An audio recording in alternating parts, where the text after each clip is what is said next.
So, nagkaroon siya ng bronchiolitis. Nag-progress.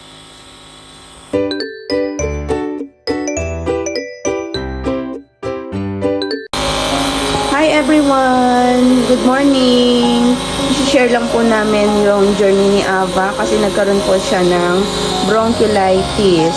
As of now po, for today, pang second day na po niya na umiinom ng gamot tsaka nag-nebulize. Yung nebulize niya ay every 6 hours. Tignan niyo po siya, oh. Kagaling na po niya, oh. Bait na niya, Ava.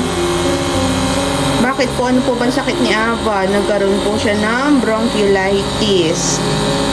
So, yung bronchiolitis po, nag-progress po siya from mild broncho to bronchiolitis na. Actually, nag 7 days na siya na medication na antibiotic. Kaya lang hindi naging effective. Nung nag-follow up, check up kami, ayun nga, nagkaroon na siya ng bronchiolitis. Kasi una, diagnosis sa kanya ay mild broncho lang. Ay, kagaling naman. Kaya lang hindi naging effective yung antibiotic kasi yung virus is viral infection.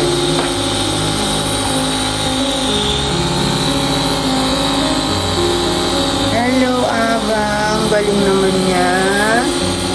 Kaya po tayo, mag-ingat-ingat po tayo ngayon kasi ito ay napapasa sa mga bata. Kami sobrang ingat na po talaga namin. Kaya lang, ayan, nahawa pa din siya. Tsaka, uso po kasi ngayon. Ingat-ingat lang po tayo.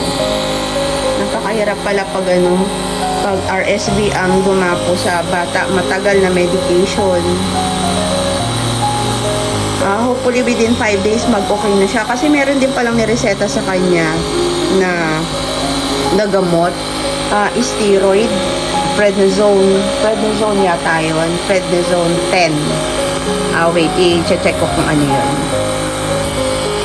So, ito po yung gamot niya. Tama nga ako. Prednisone, Pred 10. Ito daw yung makakatulong sa kanya para yung sa anti-inflammatory. Ang hirap niyang painumin nito. Kaya ang ginagawa ko, 2.5 kasi ang recommendation sa kanya yung prescription. So, ang ginagawa ko ay 0.5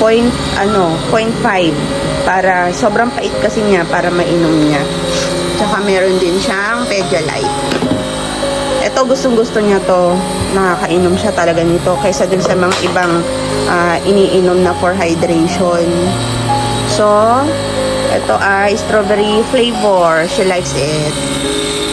Ay, Ava, kumusta ka naman dyan? Ha? Ay, very good naman na Ava na yan. Kumain na pala siya ng yogurt.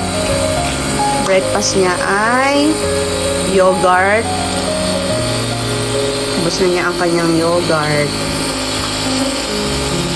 At ang kanyang favorite na biscuit. Hi, ate. Good morning.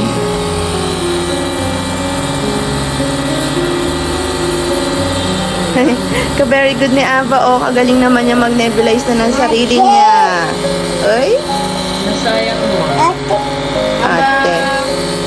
Ava. Nebulizer. Put it in your mouth na.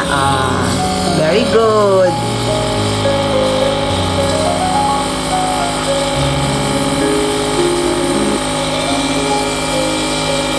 Very good. Very good na ang baby na yan.